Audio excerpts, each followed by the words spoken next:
What's up, guys? Joe from the AZ Westside Wheelers here. Today we have an exciting day. It's V8 day. Stick around.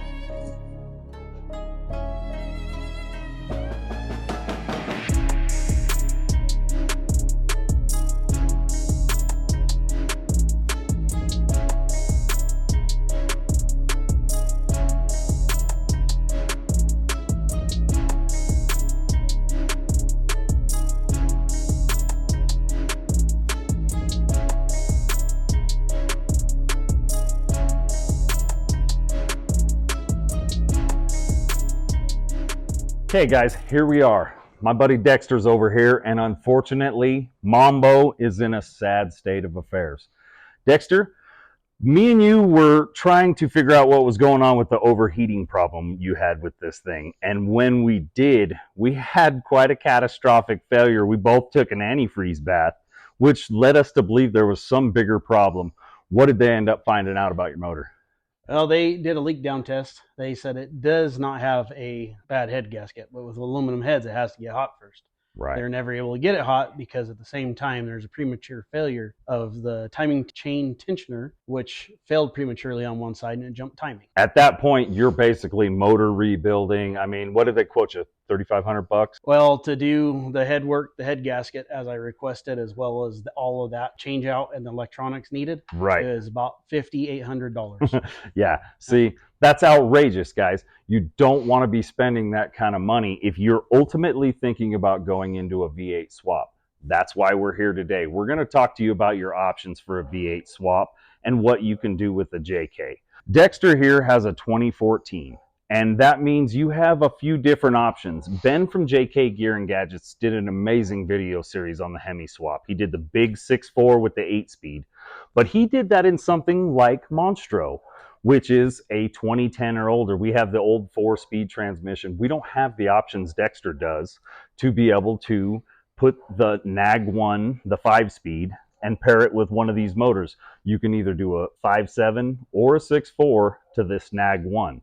We're going to go through this video with you. It's going to be a lot of information, so bear with me. But if you're doing something like this, it's going to be some of the information you're going to want to have. Let's talk a little bit more about the options, what you have for options in these JKs. Of course, you have like an LS or an LT option. As long as you're trying to stay emissions compliant, you need to go with the year of your vehicle and newer, and that will keep you in compliancy with emissions. Also, with the LT and LS options, there's a lot more to the swaps. They're not quite as Dodge puts these in Dodge vehicles, so they didn't put them in the Wrangler, but a lot of the swap over parts are the same, like the NAG 1 transmission. They use the NAG 1 in some of your Ram pickups and stuff. So he didn't really want to go down the LS-LT option. That leaves you with the Hemis. And in the Hemis, that is the 5.7 or the 6.4. And either of those can be paired up with the NAG 1 with, a bell housing change? I believe you have to get a 5.7 bell housing for the NAG 1 and a flex plate and torque converter for the 5.7. You mean the 6.4? Or all of that needs to be got for the 5.7? Mm-hmm. Gotcha. Yeah, it's same Hemi platform. They bolt up pretty much the same. Gotcha. Okay.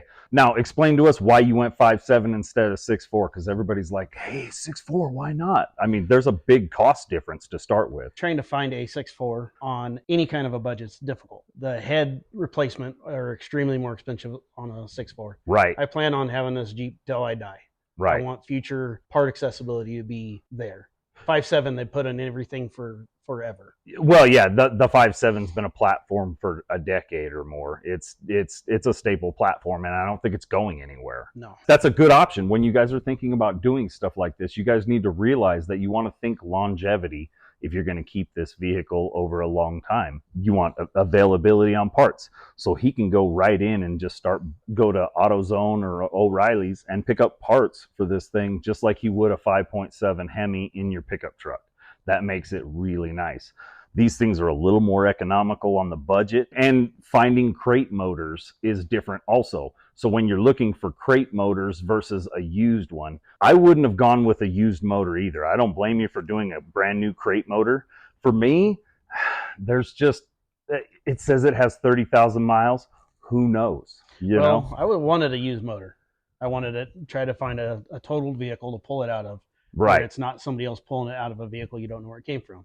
Exactly. The That's my problem thing. is that was so stupidly expensive. This is a more proper option, Right. especially with this being a complete crate engine, has all the sensors, all new everything, spark plugs, the whole nine.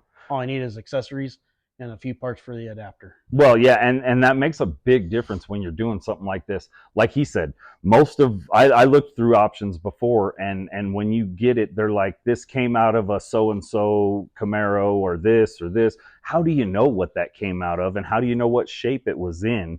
You don't know what kind of shape it was taken care of, any of that stuff. It's just kind of a gamble with an expensive upgrade. To me, going with a crate motor is where I would go to. You also have options for transmissions. Right now, he's going to stick with the NAG 1, which is a 5-speed. Later down the road, 8-speed, probably got an option. When I need a transmission, I'll look for an 8-speed. Yep. Trying to find a total 1500 that was in the right spec range so I could get the transmissions I want. Right. It just wasn't viable. If it's totaled and has almost nothing left of it, they're still wanting big money for anything that has an 8-speed auto in it. Yep. Yep. So it gives you the option. So it leaves yourself options. You know, this is a very expensive swap, and giving yourself options like that down the road to continue the upgrade, an 8-speed would be a perfect pairing for one of these Jeeps. You're always in that power curve.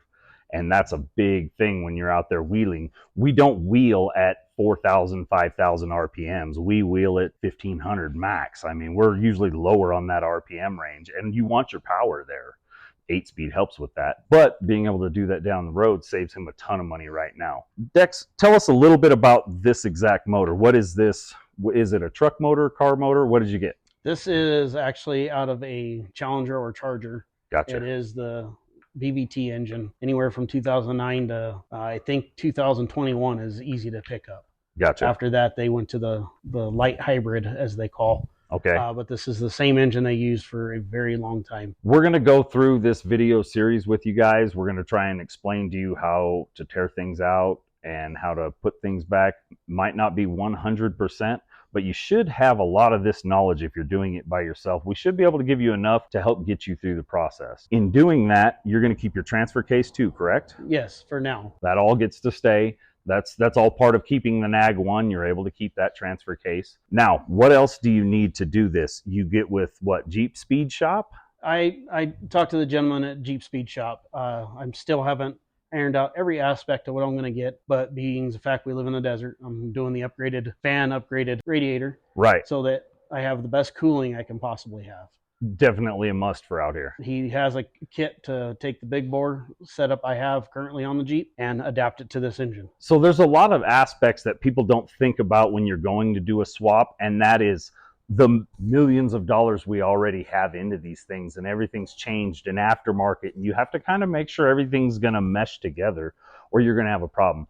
Jeep Speed Shop has taken a lot of that hassle out of it for you. They have a kit that you can add and don't necessarily have to keep all the components in it. You can add more components. It just kind of lets you go through and pick what you need. And then at the end of that, they also give you a list of everything they recommend that you need to do everything completely finished out, right? Yes. So we'll get that list and we'll put that up on the screen for you guys as part of this. Is going to be the very first video in the series. This will be just kind of an overall explanation of what we're doing and why. Guys, there you have it. That's a little bit of information in a lot of video, or the other way around. So stick around, like, subscribe, and share. Go over there and hit that bell notification. We're going to be doing an entire series on this. If you want to know how to swap one of these into a 2014, or I guess it would be 2012 or newer, JK? 12 to 18. 12 to 18, JK. Then stick around. We're going to have a lot of great videos for you. Stay wheeling.